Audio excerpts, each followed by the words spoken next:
சலாம் வந்து எல்லாருக்கும் சொல்கிறோம். சலாம் வந்து முஸ்லீமுக்கு உரியது கிடையாது. நபி ஸல்லல்லாஹு லா தபுதவுல் யஹூத வன் நஸாரா பிஸ் சலாம், யஹூதிகளுக்கும் நசாராக்களுக்கும் சலாமை கொண்டு நீங்கள் ஆரம்பிக்காதீர்கள். முஸ்லீம்லேயே பதிவு செய்யப்பட்ட ஹதீஸ். சலாம் சொல்லிட்டாங்க. அவர்கிட்ட போய் பிரார்த்தனை செய்ய போறீங்க, அவர்கிட்ட போய் உண்டியல்ல காணிக்க போடுறீங்க. கூட்டம் மிக சிரமத்தோடு நடத்திருக்கிறார்கள். ஆகவே இவர்களுக்கு நீங்கள் உதவி செய்யுமாறு கேட்டுக்கொள்வோம். உண்டியல் அனுப்பி வைக்கிறாங்க. என்னங்க உண்டியல் இங்கே கூடாதான், அந்த மேடையிலேயே. அதான் இன்னொரு மேடை இல்லை, இன்னொரு மேடையும் நடக்குது. அது ஒரு விஷயம். சலான் சொல்றது இருக்கு, வணக்கம் சொல்றாங்க. நீ சலான் சொல்லி அவனை சலான் சொல்லக்கூடிய ஆக்க வேண்டியதானே. சலான் சொல்லலாமா இல்லையா? காஃபிருக்கு சலாம் வந்து எல்லாருக்கும் சொல்றோம். சலாம் வந்து முஸ்லீமுக்கு உரியது கிடையாது. அஸ்ஸலாமு அலா மன் அரப்தும் வல்லம் தாரிஃப், தெரிந்தவன் தெரியாதவன் எல்லாருக்கும் சலான் சொல்லணும்னு நல்லா கற்று தந்திருக்கிறான். ரசூலுல்லாஹ் கற்று தந்திருக்கிறாங்க. நம்ம ஒரு மனிதரை பார்த்தோம் என்றால் அஸ்ஸலாமு அலைக்கும் நீ சொன்னா அவனும் அலைக்கும் சலாம்னு சொல்லுவான். நீ சலாம்னு சொன்னா அவனும் சலாம்னு சொல்லுவான். இவன் என்ன செய்யறான்? ஒரு ஆள் பார்க்கும்போது இப்படி வணக்கம் வணக்கம் வணக்கம், ஏன் வணக்கம் சொல்ற? சலாம்னு சொல்லு. சலாம்னு சொன்னா அவனும் சலாம்னு சொல்லுவான். அப்ப அவனுடைய பண்பாடை நீ கத்துக்கிற பாக்குறே தவிர உன் பண்பாடை அவனுக்கு கொடுக்க மாட்டேங்கிற. சலாம் சொல்ல விஷயத்தில் இருக்கலாம். இப்போ நீங்கள் பார்க்கலாம், சலாம் சொல்லணும். ஒரு முஸ்லீம் இன்னும் முஸ்லீமை சந்திச்சா சலாம். இது அடுத்த சமூகத்துக்காரவங்க என்ன செய்வாங்க? நமக்கு சலாம் சொல்றதில்லை. சில பேர் சலாம் சொல்லிடுறாங்க. அடுத்த சமூகத்தை நம்மளை பார்த்து பாய் அஸ்ஸலாமு அலைக்கும்ன்றாங்க. இந்த நேரத்தை நம்ம என்ன செய்கிறது? அதுபோல் அடுத்த சமூகத்தை சார்ந்தவங்க நம்மளை பார்த்தோன்னே வணக்கம் ஐயா அப்படின்றாங்க. இப்போ என்ன செய்கிறது? நம்மளை வணக்கம் சொல்லாமல் சொல்லக்கூடாதுல்ல. வணக்கம் இபாதத்தாக்கு அல்லாஹ் ஒருவங்க மட்டும்தானே. அவங்க அஸ்ஸலாமு அலைக்கும் சொன்னால் எப்படி நம்ம பதில் சொல்கிறது? நபி ஸல்லல்லாஹு எல்லாத்துக்குமே வழிகாட்டிட்டாங்க நமக்கு. நபி சலாம் சொன்னாங்க, இறை மறுப்பாளர்களுக்கு நீங்கள் சலாம் சொல்லாதீங்க. இது நம்ம கொள்கை. ஏன்? நபி ஸல்லல்லாஹு அலைஹி வஸல்லம் அவங்கள பின்பற்றணும் அப்படிங்கிற உறுதி நம்ம இருக்கிறோம். நபி ஸல்லல்லாஹு அலைஹி வஸல்லம் என்ன செஞ்சாலும் அவங்க சொன்னப்பறம் தான் நம்ம நடப்போம். அதனால் இறை மறுப்பாளர்களுக்கு சலாம் சொல்லக்கூடாது அப்படிங்கிற நிலையை நம்ம இருக்கிறோம். ஹதீஸை பின்பற்றக்கூடியவங்க தானே. நம்மள சுன்னத்துவாதிகள் அல்லவா? சுன்னத்துவாதிகள் யார்? சுன்னத்தை பின்பற்றக்கூடியவங்க. ஆனால் அந்த கூட்டம் சொல்லுது, யார்? வஹாபி கூட்டம், பிதாத்துவாதிகள் கூட்டம், போலி தௌஹீத்வாதிகள் கூட்டம் சொல்லுது, இறை மறுப்பாளர்களுக்கு சலாம் சொல்லலாமே. ஏன்? ஐக்கியமாகலாம். எப்படி அந்த சமூகத்தோடு வாழ்ந்துட்டு இருக்கும்போது நம்ம எப்படி தனியாக பிரித்து இருப்பது? அவங்க கூட தாங்க செய்யணும், அவங்களுக்கு சலாம் சொல்லணுங்க. எப்படி போயிட்டாங்க பாருங்க. ஹதீஸுக்கு முரணா இருக்காதுங்க, அது முரணா தான் பரவாயில்ல, நாங்கள் அந்த சமூகம் மாதிரி ஆகணும். என்னங்க இது? அப்போ நீங்கள் இஸ்லாத்தில் இருக்கணும் ஏன் சத்தம் போட்டுக்கிட்டு இருக்கிறீங்க? நித்தம் சத்தம் போடுகிறீர்களே ஏன்? பேசாமல் அங்கிட்டு போயிட வேண்டியது தானேப்பா. ஐக்கியமாக போகிறாங்க. சலாம் சொல்லலாம். நபி ஸல்லல்லாஹு லா தபுதவுல் யஹூத வன் நஸாரா பிஸ் சலாம், யஹூதிகளுக்கும் நசாராக்களுக்கும் சலாமை கொண்டு நீங்கள் ஆரம்பிக்காதீர்கள். முஸ்லீம்லேயே பதிவு செய்யப்பட்ட ஹதீஸ். சலாம் சொல்லிட்டாங்க. ஏன் தெரியுமா? அஸ்ஸலாமு அலைக்கும்னு என்ன அர்த்தம்? அல்லாஹ்வுடைய சாந்தி சமாதானம் உங்களுக்கு உண்டாகட்டுமான்னு அர்த்தம். அவர் யார்? இறைவன். பல தெய்வம் அப்படின்னு நினைக்கிறாரு. பல கடவுள்களா? அல்லாஹ்வுடைய சாந்தி உங்களுக்கு உண்டாகட்டுங்க. நபி ஸல்லல்லாஹு அலைஹி வஸல்லம் இறை தூதர் அல்ல அப்படிங்கிறார். அவர் ஸல்லல்லாஹு அலைஹி வஸல்லம் இறை தூதர் இல்லைன்னு தானே நீங்கள் சொன்னீங்க. ஆமாம், உங்களுக்கு அல்லாஹ்வுடைய சாந்தி உண்டாகட்டுங்க. புரிந்துதா?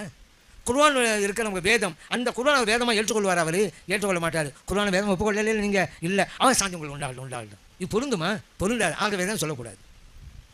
சரி, அவங்க சொல்லிட்டாங்க. இப்போ நம்ம சொல்ல மாட்டோம், அவங்க சொல்லி என்ன செய்யறது? சில அதுக்கு வெளியே தர்றாங்க. அவங்க சலாம் சொல்லிட்டா வா அலைக்கும் அப்படி மட்டும் சொல்லுங்க அப்படின்ட்டாங்க. விஷயம் முடிஞ்சு. இப்போ நம்ம சொல்லக்கூடாதுங்கிறோம், ஆதாரம் காமிச்சிட்டோம். இன்னொரு ஹதீஸ் இருக்குது. சலாம் ஒரு இடத்தை கலந்து போகிறாங்க, முஸ்லீம்களும் இருக்கிறாங்க, அதில் அங்கே யஹூதிகளும் இருக்கிறாங்க, முஷ்ரிக்கன்களும் இருக்கிறாங்க. அவங்களுக்கு சலாம் சொன்னாங்க அந்த இடத்துல. யார்? எல்லாம் கலந்துருக்கிற இடத்துல. இது நமக்கு என்ன ஆதாரம் அப்படின்னு கேட்டால், நாமும் கூட ஒரு கூட்டம், ஒரு மேடையில் நான் பேசுகிறேன், முஸ்லீம்களும் இருக்கிறாங்க, முஸ்லீம் அல்லாதவங்களும் இருக்கிறாங்க. இப்போ அந்த மேடையில் அஸ்ஸலாமு அலைக்கும் என்று நான் சொல்லலாமா? சொல்லலாம். ஏன்? ஸல்லல்லாஹு அலைஹி வஸல்லம் முஸ்லீம்களும் முஸ்லீம் அல்லாதவங்களும் இந்த இடத்துல சலாம் சொல்லியிருக்கிறாங்க. நாம் சொல்கிற அந்த சலாம் முஸ்லீம்களை போய் சேரும், அவ்வளோதான். இது ஹதீஸில் இருக்கிறது, இது புகாரி முஸ்லீமில் இருக்குது. அப்போ தெளிவாக தெரியுது முஸ்லீம்களுக்கு தான் சொல்லணும். இன்னொன்று நபி ஸல்லல்லாஹு அலைஹி வஸல்லம் சொன்னாங்க, லில் முஸ்லிமி அலல் முஸ்லிமி சித்துன், ஒரு முஸ்லீம் இன்னொரு முஸ்லீமுக்கு ஆற்ற வேண்டிய கடமை 6. அந்த 6ல் ஒன்று சொன்னாங்க சலாம் கூறுவது. எல்லாருக்கும் சலாம் சொல்லலாம்டா, ஒரு முஸ்லீம் இன்னொரு முஸ்லீமுக்கு ஆற்ற வேண்டிய கடமைகள் ஒன்று ஏன் கொண்டு வரணும்? இதை நான் கேட்குறேன். அது எல்லாரும் சொல்லலாம்ல? நபி ஸல்லல்லாஹு அலைஹி வஸல்லம் அவர்கள் தெளிவாக சொல்லியிருக்கிறாங்க. இன்னொன்று ஸல்லல்லாஹு அலைஹி வஸல்லம் கடிதம் எழுதுகிறாங்க ஹெர்குலிஸ் மன்னனுக்கு.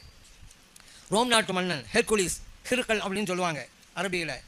எழுதும்போது கடிதம் எல்லா மன்னர்களுக்கும் எழுதுனாங்க, ஹெர்குலிஸ் மன்னனுக்கும் எழுதுனாங்க. அப்போ ஸல்லல்லாஹு அலைஹி வஸல்லம் அவர்கள் உபயோகித்த வார்த்தை என்ன தெரியுமா?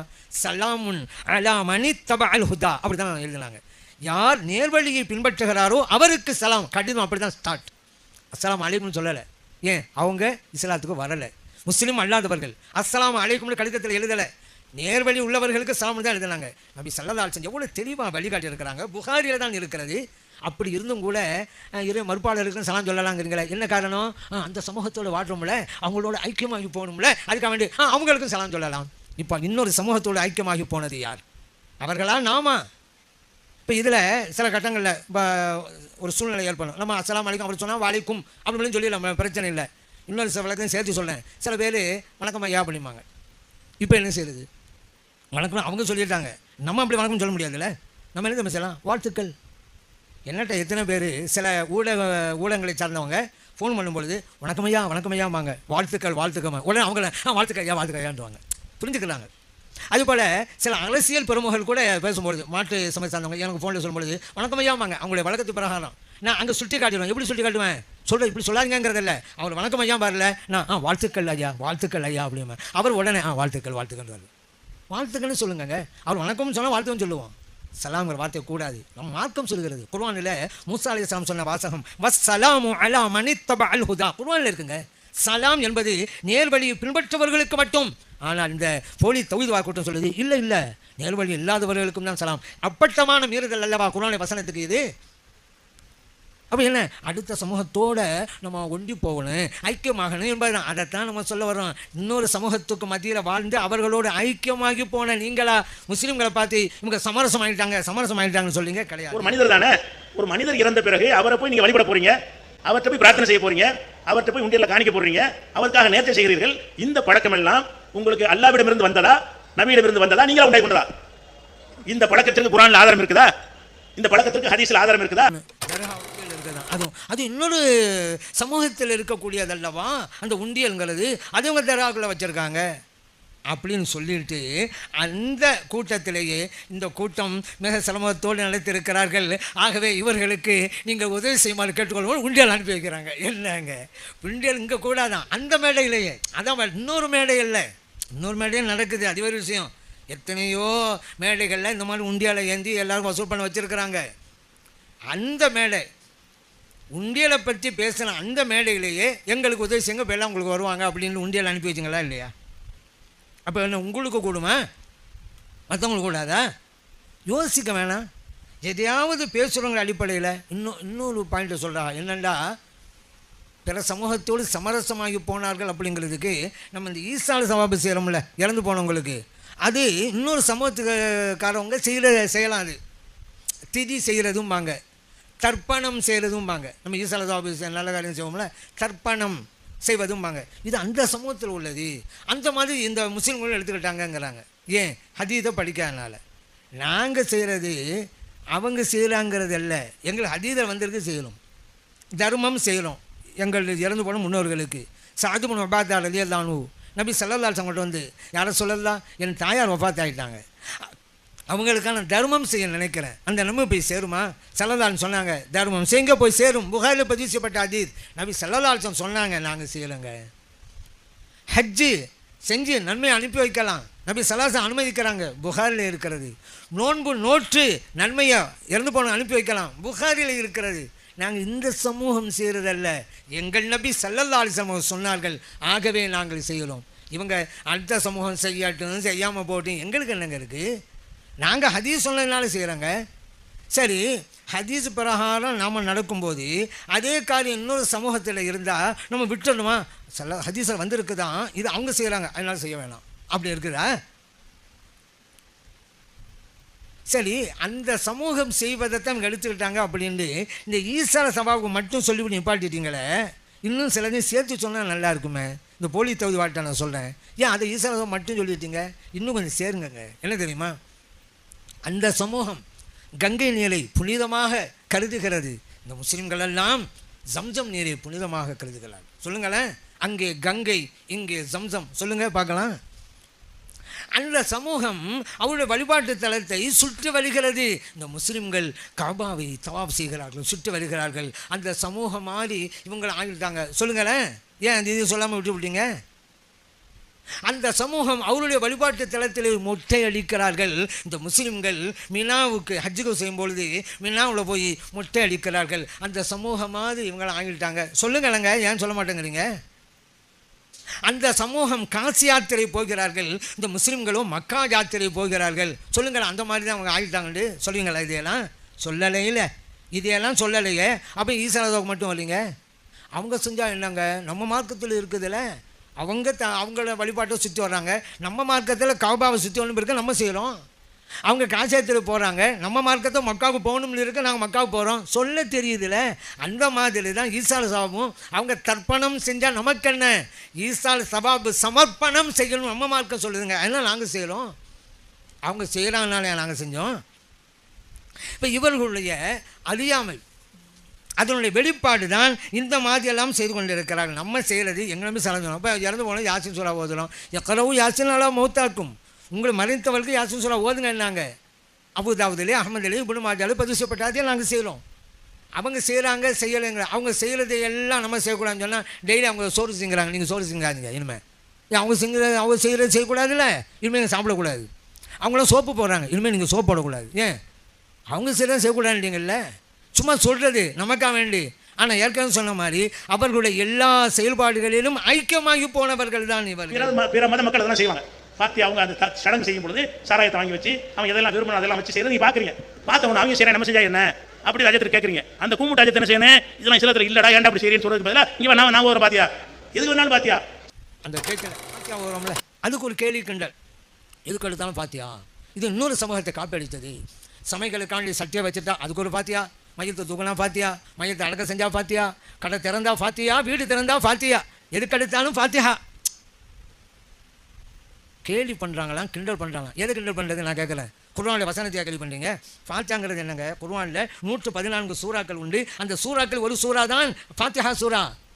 நான் கேட்குறேன், நீங்கள் இப்படி கேள்வி பண்ணாதீங்க. இதை நீங்கள் நாகரிகமாக கேளுங்க. எப்படி தெரியுமா? வீடு திறந்தால் அல்ஹம்து சூறா ஓதுறீங்க, கடை திறந்தால் அல்ஹம்து சூறா ஓதுறீங்க, அதே போல் சட்டியை தூக்கி வச்சா அல்ஹம்து சூறா ஓதுங்க. அப்படி சொல்லுங்களேன். கேட்குறோம் சொல்லுவான் அல்ஹம்து சூறா தான் ஓதுறாங்க, உடனே பண்ணுவான். அதுக்காக வேண்டி ஃபாத்தியான்னு கிண்டல் பண்ணுறாங்களாம். நீங்கள் எங்களை கிண்டல் பண்ணீங்க, அல்லாஹ்வுடைய வேதத்தை கிண்டல் பண்ணீங்க. இது குர்ஆன் வசனத்தை அப்பட்டமாக மீறுவது. ஏன் தெரியுமா? அல்லாஹ் குர்ஆனில் சொல்லிட்டான், வலா தத்தஹிது ஆயாத்தில்லாஹி ஹுஸுவா, அல்லாஹ்வுடைய வசனங்களை ஆயத்துகளை கேலி பொருளாக ஆக்காதீர்கள் என்று இறைவன் சொல்கிறான். இவர்களோ இறைவனோடு போர் தொடுக்கிறார்கள். இறைவனை உன் வசனத்தை நாங்கள் கேலி செய்வோம், கிண்டல் செய்வோம்ங்கிறாங்க. இந்த வசனத்துக்கு நேர் எதாக தான் நடக்குதாங்க. உண்மையிலேயே நாங்கள் ஃபாத்தியாங்கிற அல்ஹம்து சூறா தான் ஓதுறோம், அது கூட தான் நேரடியாக சொல்லுங்கள். ஏன் ஃபாத்தியான்னு சொல்லி கிண்டல் பண்ணுறீங்க? சரி, இப்படி கிண்டல் பண்ண ஆரம்பித்தா இன்னொருத்தன் சொல்கிறான்னு வச்சுக்கோங்க. ஒருத்தன் சொல்கிறான் நம்மளை பார்த்து, சரிங்க அல்ஹம்து சூறா ஓதுங்க, ஃபாத்தியா சூறா ஓதுங்க, ரைட்டு. ஃபாத்தியா சூறான்னு இல்லை, ஃபாத்தியா ஓதுங்க, ரைட்டு. தொழுகை நியமாக நீங்கள் ஃபாத்தியா ஓதுன்னு, வெளியில் தான் ஃபாத்திஹா. தொழுகை நியமாக ஃபாத்தியா. முதலாவது ரக்காத்தில் ஃபாத்திஹா, ரெண்டாவது ரக்காத்தில் ஃபாத்திஹா, மூணாவது ரக்காத்தில் ஃபாத்திஹா, நாலாவது ரக்காத்தில் ஃபாத்திஹா. என்னங்க வெளியிலேயும் ஃபாத்தியா தொழுகையிலையும் ஃபாத்தியான்னு ஒருத்தன் சொன்னால் இவனை விட வடிகட்டிய முட்டாள் வேறு யாரும் இருக்க முடியும்? அப்படியே பேசுகிறான். ஏன் குர்ஆனை கேலி செய்தவன் முட்டாளை விட கீழே போயிட்டாங்க. அல்லாஹ்வுடைய வேதத்தை அது எப்படிங்க கேலி செய்கிறது? நான் கேட்குறேன். விரும்பினா ஓதாம போ, அது உன் உரிமை, உன் விருப்பம். கேலி பண்ணலாமா? எங்களை கேலி பண்ணுப்பா, நாங்கள் பொறுத்து கொள்றோம். அல்லாஹ்வுடைய வேதத்தை கேலி பண்ணுறேன்னு பொறுக்க முடியாது எங்களால். அந்த மாதிரி தான் இவங்களுடைய செயல்பாடு இருக்குது அப்படிங்கிறத நம்ம புரிஞ்சுக்கிறோங்க. இவங்க சுற்றி என்ன வந்தாங்க, இவங்க சமரசமாகி போட்டாங்க அப்படின்னு சொல்லி நான் ஏற்கனவே சொல்லிட்டேன். இவங்க தான் சமரசம் அல்ல ஐக்கியம் ஆகி போனார்கள். அதில் இன்னொரு ஐக்கியம் என்ன தெரியுமா? முஸ்லீம்கள்னா வெளிப்பட அடையாளம் என்னங்க? தொப்பி போட்டுக்கிறது, தாடி வைக்கிறது. வெளிப்பட அடையாளம் என்ன? அந்த அடையாளம் இருக்கக்கூடாதான். ஐக்கியமாகணுமா? 100% தொப்பி போடாதீங்க. ஏன் அப்போ தான் 100க்கு 100 ஐக்கியமாகலாம். அப்போ தாடி ஒன்று உட்காந்துட்டு இருக்க, தாடியை தான் அந்த சமுதாயத்துக்காரங்களும் வைக்க ஆரம்பிச்சிட்டாங்களே, பிரச்சனை இல்லை, பயிரம் ஒன்றாகி போச்சு. செயல்லையும் அவங்களாகி போச்சு, வெளிப்பட அடையாளங்களையும் ஒன்றாகி போச்சு. தாடி இப்போ அவங்களும் வைக்கிறாங்கல்ல, அவங்க தரப்பு இளைஞர்களும் மாற்று சமூகத்து இளைஞர்களும் தாடி வைக்க ஆரம்பிச்சிட்டாங்க. இப்போ அந்த அடையாளம் போச்சா, தொப்பி போடாதீங்க, அது முடிஞ்சு போச்சு. 100 ஐக்கியமாகி போயிட்டாங்க. பிற மதத்து மக்களை பார்க்குறீங்க, மற்ற சமுதாய மக்களை அவங்க கல்யாணம் பண்ணுறது என்ன செய்வாங்க? அவங்க மத குரு இருப்பாரா இல்லையா, அந்த சாமியார் ஐயரோ இருப்பாங்க.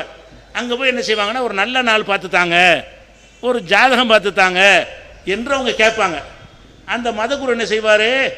இந்த நாள் நல்லா இருக்கும், இது ராகு அங்கே இருக்குது, கேது இங்கே இருக்குன்னு சொல்லி அவர் என்ன செய்வார்? ஒரு நல்ல நாள் இப்போ இந்த நாளில் நீங்கள் செய்யுங்கம்பார். அதை கேட்டு அந்த மக்கள் செய்கிறாங்க. இவன் பார்க்குறான், அவனுக்கு மட்டும் அது நமக்கு இல்லையே, அவனுக்கு நல்ல நாள் இருக்குதான், நமக்கு இல்லையே. அப்போ என்ன செய்கிறது? அப்போ என்ன பண்ணுறது? நல்ல நாள் அஜர்த்திட்ட போவோம். அஜர்த்து என்ன பண்ணியிருக்கணும்? ஏன்டா அது வேணான்னு தான் நீங்கள் வந்தீங்க, மரணம் எங்கே வந்து கேட்குறீங்க? அஜர்த்து சரியான அஜர்த்து தான் என்ன செஞ்சுருக்கணும்? அஜர்த்து எங்களுக்கு ஒரு நல்ல நாள் பார்த்தா கல்யாணம் பண்ண போகிறோம், ஒரு நல்ல நாளை பார்த்து சொல்லுங்கள் அப்படின்னு அஜர்த்திட்ட கேட்டால், மார்க்கத்தை அறிந்து அறிஞராக இருந்தால் என்ன செய்யணும்? இது இஸ்லாத்தில் இல்லை, நல்ல நாள் கெட்ட நாள் கிடையாது, எல்லா நாளும் நல்ல நாள் தான், அதனால் நீ எப்போ உனக்கு எப்போ வசதி எப்போ செஞ்சுக்க அப்படின்னு சொல்ல வேண்டிய அஜர்த்து என்ன பண்ணுறாருன்னு கேட்டால், நல்ல நாள் தானே, நீ அந்த பிறையில் வை, பிற 7ல் வை, பிற 3ல் வை, வியாழக்கிழமை வச்சிடாத, செவ்வாய்க்கிழமை வச்சிடாத, புதன்கிழமை வை, புதன் கிடைச்சாலும் பொண்ணு கிடைக்காது, பொண்ணு கிடைச்சாலும் புதன் கிடைக்கும், பழமொழி வச்சுக்கிறாங்க. இந்த மாதிரியான தேவை சொல்லி அந்த கிழமையில் வை, இந்த பேரையில் வையின்னு அஜர்த்து சொல்கிறார். இப்போ இதை ஏற்றுக்கு செய்கிறீங்களா? இப்படி செய்வதற்கு நீங்கள் எங்கேருந்து எடுத்தீங்க இதை? இப்படி நபிகள் நாயகம் ஸல்லல்லாஹு அலைஹி வஸல்லம் அவர்கள் நீங்கள் திருமணம் செய்யும் பொழுது நல்ல நாளை தேடிக்கொள்ளுங்கள், அஜர்த்து மாட்ட போய் கேட்டுக்கொள்ளுங்கள், அல்ல இந்த மாதத்தில் செய்யுங்கள், இந்த மாதத்தில் செய்யாதீர்கள் என்று ஏதாவது ஹதீஸ் சொல்லியிருக்கிறாங்களா? பிற சமுதாய மக்களை பார்க்குறான், அவங்க காணா போச்சுன்னா ஐயர்கிட்ட ஓடுவாங்க, சாமியார்கிட்ட ஓடுவாங்க. ஐயா காணா போச்சுங்க, என்ன செய்கிறது? அவன் என்ன செய்வான்? ஆடு காணா போச்சா? ஆமாம், பச்சை இலையில் ஒரு கருப்பு மைய தடவி, ஆடு 48 கிலோமீட்டருக்கு அப்பால் அந்த கிராமத்தில் மேய்ஞ்சிக்கிட்டு இருக்குது, அங்கே போய் பாருவாங்க. இவன் போவான், இருக்காது. கேட்டால் நான் சொல்லும்போது இருந்துச்சு, இப்போ எங்கே போயிருக்குன்ட்டுவாங்க. அப்போ அந்த மை போட்டு பார்க்குறது, ஜோசியம் பார்க்குறது, அது மாதிரி எனக்கு வைத்த வழியாக இருக்கார சூனியம் பண்ணிட்டாங்கன்னு சொல்லுவான். இவன் என்ன செய்வான்? பக்கத்து வீட்டுக்காரன் தான் பண்ணிட்டான் சூனியம், சண்டையாக்கி விட்ருவாங்க. அஜர்த்துமார் நோயின்னு போனீங்கன்னு வைங்க, அப்போ என்ன செய்கிறாங்க? தாயத்து கொடுத்தாங்க, தட்டு அழித்தாங்க, அதை தாங்க இதை தாங்கன்னு கேட்குறீங்க. அவர் என்ன செய்கிறாரு? நோயாளிக்கு தாயை தள்ளி கொடுக்குறாரு, அதை தோளில் இடுப்புல எல்லாம் கட்டிக்கிறீங்க. இதெல்லாம் கட்டுறது எங்கேருந்து வந்துச்சு? இது குரானில் இருக்குதா? ரசூலுல்லாஹ் செஞ்சாங்களா? சுற்றி சுற்றி என்ன வந்தாங்க, இவங்க சமரசமாகி போட்டாங்க அப்படின்னு சொல்லி நான் ஏற்கனவே சொல்லிட்டேன். இவங்க தான் சமரசம் அல்ல, ஐக்கியம் ஆகி போனார்கள். அதில் இன்னொரு ஐக்கியம் என்ன தெரியுமா? முஸ்லீம்கள்னா வெளிப்பட அடையாளம் என்னங்க? தொப்பி போட்டுக்கிறது, தாடி வைக்கிறது. வெளிப்பட அடையாளம் என்ன? அந்த அடையாளம் இருக்கக்கூடாதான். ஐக்கியமாகிடணுமா? 100% தொப்பி போடாதீங்க. ஏன் அப்போ தான் 100க்கு 100 ஐக்கியமாகலாம். அப்போ தாடி ஒன்று உட்காந்துட்டு இருக்க, தாடியை தான் இப்போ அந்த சமுதாயத்துக்காரங்களும் வைக்க ஆரம்பிச்சிட்டாங்களே, பிரச்சனை பயிரம் ஒன்றாகி போச்சு, செயல்லையும் அவங்களாகி போச்சு, வெளிப்பட அடையாளங்களையும் ஒன்றாகி போச்சு. தாடி இப்போ அவங்களும் வைக்கிறாங்கல்ல, அவங்க தரப்பு இளைஞர்கள்லாம் மாற்று சமூகத்து இளைஞர்களும் தாடி வைக்க ஆரம்பிச்சிட்டாங்க. இப்போ அந்த அடையாளம் போச்சா? தொப்பி போடாதீங்க, அது முடிஞ்சு போச்சு. 100 ஐக்கியமாகி போயிட்டாங்க.